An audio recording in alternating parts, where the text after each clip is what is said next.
Welcome to the Business Building Blocks podcast, where we talk about struggles and celebrations that leaders and entrepreneurs experience on their journey to success. I'm your host, Kristina, and I'm passionate about helping you achieve massive amounts of success at work and at home. We'll talk about all things people and organizational wellness, share relatable stories, and feature insightful guests because quality people and processes are at the heart of every success story. Ready to learn, grow, and have fun? Let's dive in.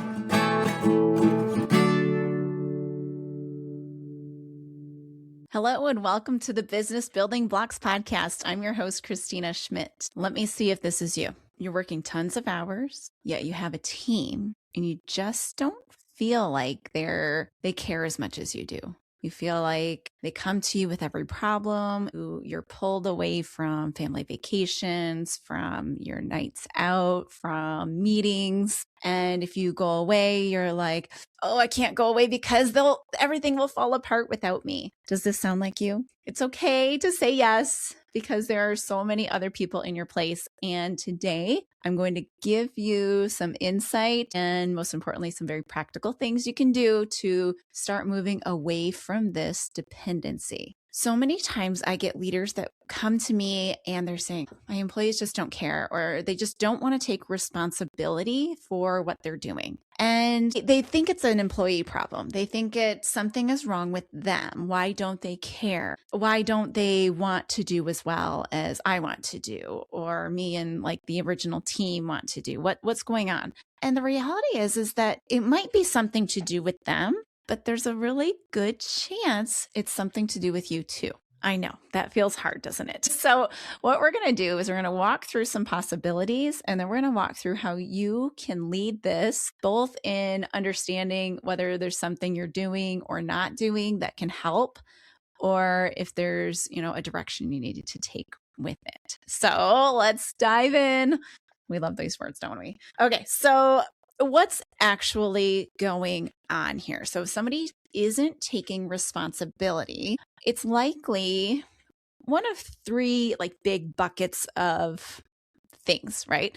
I've talked about the first two before, and I probably talked about the third one too, but I'm going to put it all together in one episode for you. So the first thing is they might actually not have the skill to deal with the thing that they're being asked to deal with. So, a customer problem comes up, they might not actually know how to resolve it. So that's the skill problem. If you discover that's the case, you can see what you can help them with as far as development and as far as learning that skill, or maybe that's a skill they don't have. And you can deal with that. It's very practical to deal with. Number two, they may not have the will to do it. So that can feel like a human or an employee problem, but they might lack the confidence in doing it, or they might lack the motivation in doing it. So this leads to a different set of solutions, and it might start with you.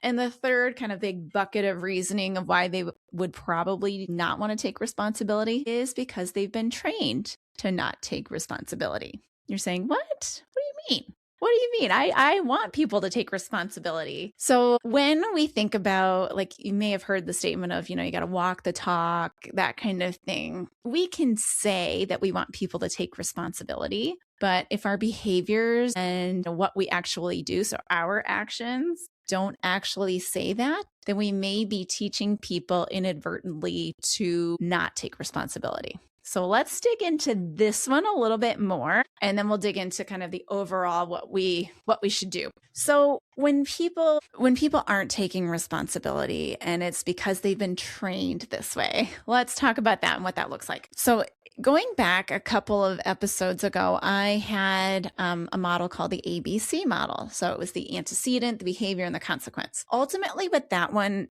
shows us, I guess you could say, and how we can use that model is that we can set an expectation and then observe behaviors, and then there's always a consequence. So sometimes that consequence is something that we are doing, and sometimes it's a natural consequence, and sometimes it's something we're not doing, which is, again, a natural consequence. So ultimately what happens when we look at behavior change and really how people behave, it's because of that consequence. So what they think will or will not happen when they're done. or after they've done the thing. Let's say your employee comes in and every time they have an idea, you come in and they show it to you, then you build on it, tweak it, and somehow make them feel that it's not the best idea or it could be better.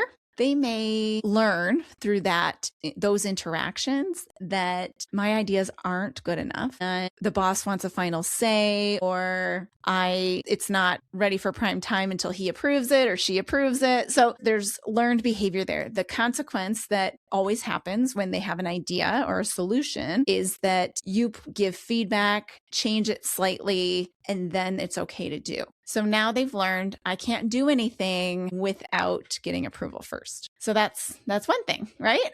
Similarly, if every single time somebody has a question and they come to you, you provide the answer. Now people come to you with more questions because now they don't have to do the research. And now they are sure that you'll be happy with it because you told them what to do.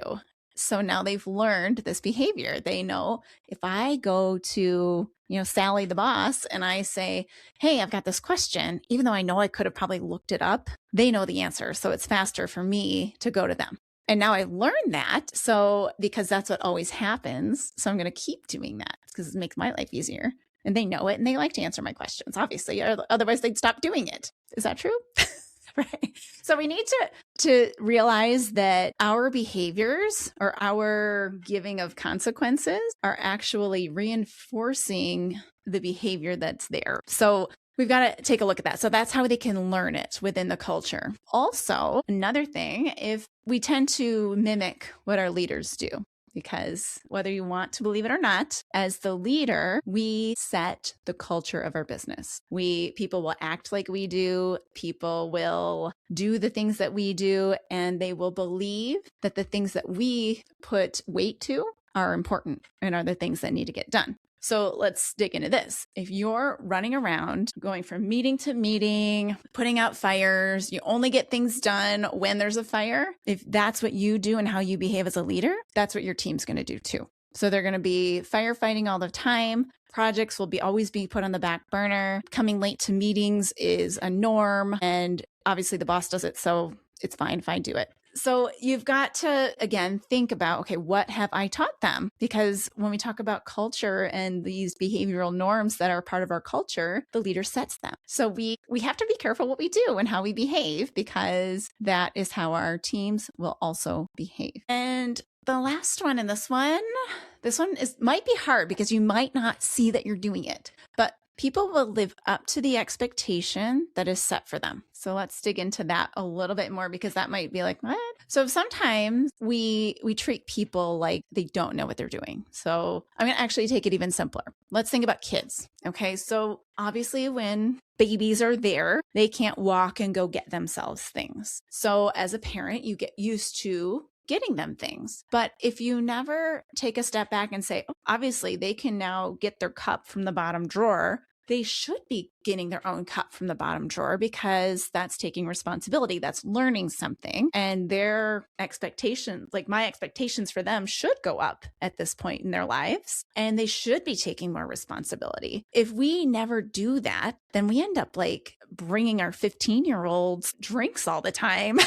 And end up being like feeling like they're servant, and then they become these irresponsible kids that never take responsibility or ownership for anything. The same thing happens in the workplace. Somebody starts new. Maybe it's their first job, they're super green, and we do a lot for them, because if you're onboarding people, there is a staged level of expectations that you should have for them. But if we never move off that initial expectation, people will just continue to operate in that low level of expectation, bringing every question to you, hoping that you're going to solve their problems for them. And what that does is, if you have a go-getter who wants more responsibility, they'll get really frustrated and probably leave, or do like, the quiet quitting, which is really just disengaged employee, and just say, all right, I guess I don't have to do anything at this job. I'm going to go start my own business over here and then quit when I get it going. I don't like, but if you have a go-getter, you're going to lose them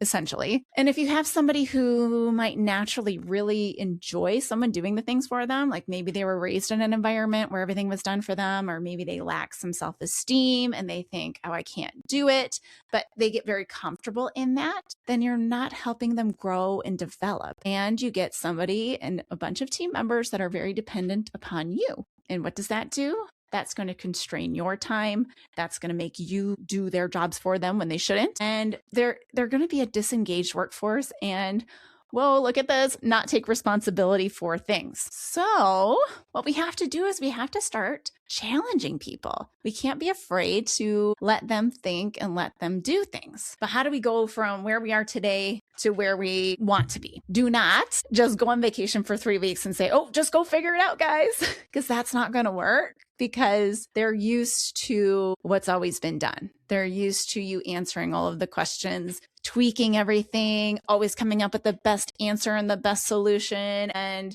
they depend on you.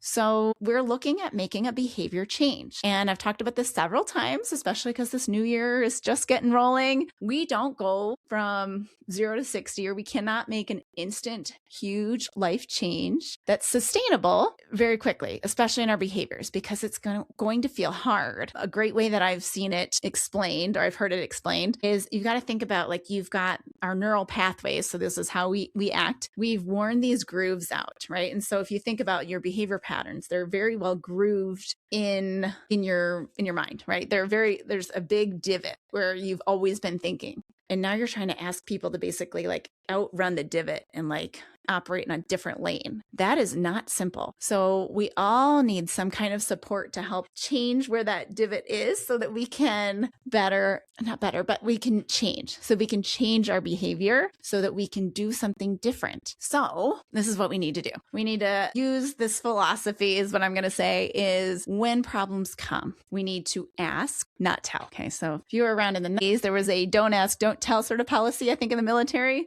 I'm saying it as an ask, but don't tell. Okay, so we do want to ask. Our tendency is likely to be to tell, because sometimes it feels that that's what we have to do. I know for me personally, when I started in leadership, I was young and a woman, and I felt like I needed to show I knew what I was doing. So I was like, I need to tell the answer. This is how I prove that I know what I'm doing, is I show them by telling them things, right? And all it did was make me tell them the things all the time. And then I stayed over involved in areas I shouldn't have been, and it did not work. We'll just say that. What we need to do is, it's not about us showing that we know what we're doing. Like, obviously we know what we're doing because we're leading them. Maybe we're the business owner or whatever it might be. Like, we know what we're doing. Our job as a leader is to make sure they know what they're doing and to make sure we're all doing it in the same direction. So your best bet is to start asking questions. So if someone comes to you, hey boss, I've got this, customer called and they want to make this change and or whatever it might be, right? So some kind of problem that typically you have helped solve in the past. What I want you to do is ask a question. Ask, what do you think we should do? Or, where have you gotten to so far? And just ask a very curious question to get them, number one, thinking, and number two, see where they're at. Because again, we're trying to assess, do they have the skill to do this? Do they have the will to do this? Or have we trained them to act this way? So what you might get is, I was actually thinking to do this, this, and this. And if we call this person here, we can actually do this. And, they might have this whole plan laid out, because maybe it's actually a really regular occurrence, but it's slightly special and slightly different. So maybe they have the whole plan in their head. Then you can say, awesome, that sounds like you're on the right track. Exactly what I would have done. Go do it. But then you can ask the next curiosity question and say, so you knew what you were doing. Why'd you come? Why'd you come to me? And you might get some intel of, I thought you might want to know, or I thought, you just like to be involved, that kind of thing. And then you can have a wonderful discussion about, hey, these things, I know you can do this. You've got this. You can handle these sorts of situations. Or, you know what, thanks. You can shoot me an email next time. Let me know, just to keep me informed of what's happening. But I know that you know how to handle these things, and I trust your judgment, whatever it might be. And it is going to depend on who this person is and like what levels of things they're doing. But you can start to work through clarifying these sorts of expectations and teaching them that they've got this. They've They're capable of handling these situations and they can do it without you. Does that sound scary? It might for a little bit. So, because again, you have to change your neural pathways just as much as they have to change their neural pathways. So when we're trying to do that, it's going to take stages. So more than likely, you're not going to come up with this new expectation after question 1. So you're going to need to do it again and again and again and kind of keep trying to hone in, like, what is it exactly, which situations are your realm? In which situations do you need to consult with me still? So it might take a few iterations. Some aspects might be super clear and others might take a little bit more thinking around and working through and kind of a check-in sort of thing. But what you're doing here is you're giving them some confidence that their decisions and their thoughts are correct. And that is huge. When you talk about people taking responsibility, having that level of confidence to say, I know I'm operating within the same wavelength as the boss, then that's a good thing, right? Like, then I feel good about what I'm doing. I feel like we're on track. I feel like I'm not going to do something that's going to make everyone go, what would we do? Right? So allowing them an ability to run things by you and giving them this clarity around it is huge. What else you might see, right? So you might like that's great if they knew what they were going to do and,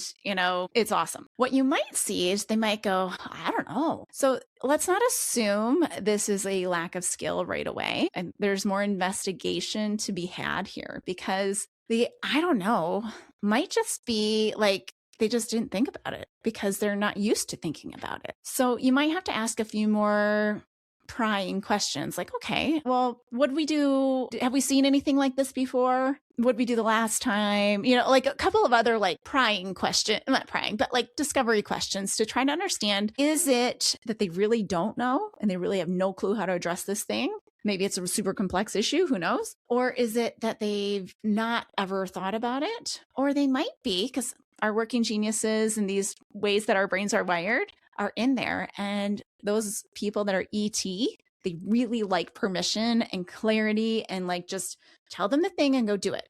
So they might just not want to do it too. So they may not want to think about it. They really just want you to tell them. Okay. And that's part of that will. So, at that point you have to realize, okay, say, well, they might hate doing it, but this is really part of their job. They need to do this sometimes. Okay. And that's okay.